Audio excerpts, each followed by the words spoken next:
Hello guys, अभी हम लोग देखिए अपनी एक साइट कर रहे हैं जो कि अपना हैदराबाद के मलकपेट एरिया में आता है और ये अमेज़ॉन का अपना वेयर हाउस है जिसमें हमारे senior electrician mister Manish Yadav ji काम कर रहे हैं। तो आगे की कार्रवाई के बारे में मनीष जी खुद बताएंगे कि हम लोग इसको कैसे करेंगे और ये पूरा जो सिस्टम हमारे सामने दिख रहा है इसको क्या बोलते हैं और इसके आगे की क्या कार्रवाई होने वाली है जिससे हमको हमारा मनचाहा रिजल्ट मिल सके।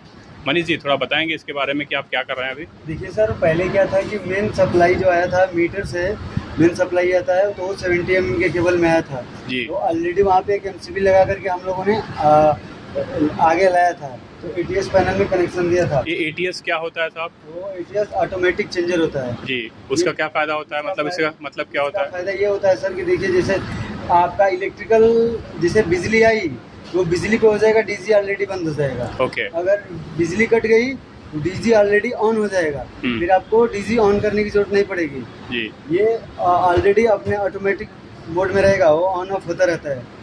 ठीक, अब देखिए सर इसमें क्या है कि ये ऑलरेडी क्लाइंट बोला था कि मेरे को कनेक्शन चाहिए ATS में, तो सर हमने ATS में कनेक्शन ऑलरेडी मेन लाइन को दे दिया था यहाँ पे। अब क्लाइंट बोल रहा है कि मेरे को ATS में कनेक्शन नहीं चाहिए, अब स्टेबलाइजर है, स्टेबलाइजर में कनेक्शन चाहिए। तो स्टेबलाइजर में हमने कनेक्शन दे दिया था, उस टाइम पे केबल क्लाइंट के पास नहीं था तो हम लोगों ने नट बोल्ट से अच्छे से टाइट करके और टेप मार करके देखिए अच्छे से टेपिंग करके पूरे केबल को लिया था। अब क्लाइंट बोल रहा है मेरे को जॉइंट किसी भी अंदर नहीं, आर्मर्ड केबल में जॉइंट नहीं चाहिए, 70 mm का जॉइंट नहीं चाहिए और ATS के अंदर जॉइंट मेरे को नहीं चाहिए जी। तब क्लाइंट का कहना है कि ये सब केबल को निकाल करके और बाहर से रिमूव कर करके इधर एक MCCB बैठाओ और उसमें MCCB में ला करके मेन सप्लाई गिराओ, फिर उसके बाद ATS को कनेक्शन दो। ATS को कनेक्शन देने के बाद स्टेबलाइजर उनका आया है, उस स्टेबलाइजर को कनेक्शन देना है, उसके बाद ऑलमोस्ट हम लोग का काम कंप्लीट हो जाएगा सर। तो अगर हम लोग इसको जो बाईपास कर रहे हैं MCCB लगा रहे हैं तो उससे क्या ATS के ऊपर असर नहीं पड़ेगा उस चीज़ का? ATS के ऊपर कुछ भी असर नहीं पड़ेगा और वोल्टेज में फ्लक्चुएशंस नहीं आएंगे? नहीं, देखिए जब केबल क्या आएगी, केबल थोड़ा कम का रहता है या ज़्यादा का रहता है तो उसकी वजह से हो सकता है।